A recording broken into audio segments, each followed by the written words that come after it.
Welcome back to This Day in Irish History. I'm your host, Raymond Welsh. Before we dive into today's story, if you'd like to explore other significant events that happened on this day in Irish history, visit thisdayirishhistory.com. The link is in the episode description.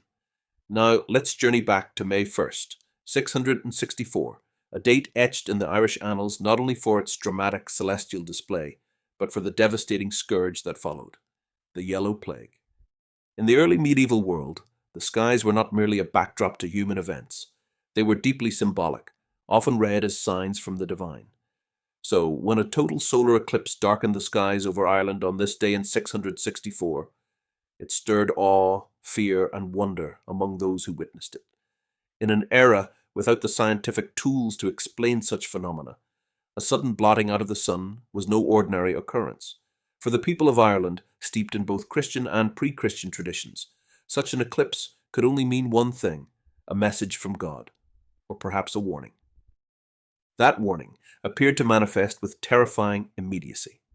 As the shadow of the eclipse passed, Ireland was struck by a sudden and virulent outbreak of disease, known as buidhe chonaill in Irish, translated as the Yellow Plague. This epidemic tore through the population with terrifying speed and ferocity.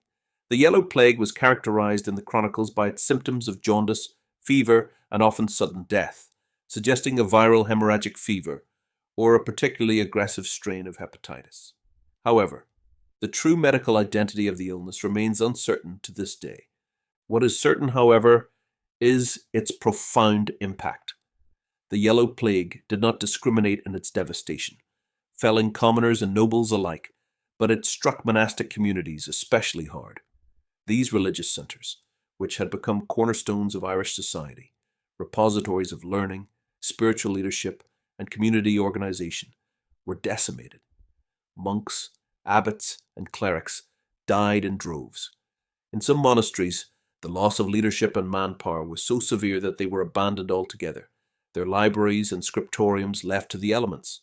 The Irish Annals, the Annals of Ulster, Annals of Tigernach, and others record the 664 eclipse and the Yellow Plague side by side, reinforcing the belief that the two events were linked. To early medieval Irish chroniclers, there was little doubt. The eclipse had heralded divine judgment. In a world where disease was seen not merely as a biological phenomenon, but as a spiritual reckoning, the eclipse and the plague became a narrative of cosmic punishment. Some scholars suggest that this interpretation was bolstered by the ecclesiastical debates of the time, particularly the growing tension between Irish monastic traditions and the Roman Church. The Synod of Whitby had taken place just 4 years earlier in 660, where the Roman method for calculating Easter was adopted in England, challenging the Irish ecclesiastical calendar. The plague may have been seen by some as a divine rebuke against religious deviation, or as a sign of the urgent need for reform and unity within the Church. Beyond its immediate toll in lives, the Yellow Plague had lasting effects on Irish society.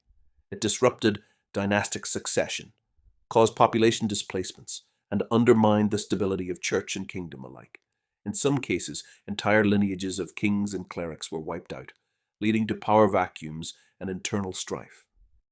And, in the cultural memory of the Irish people, the events of 664 remained vivid, a convergence of the heavens and the earth in a moment of darkness and death.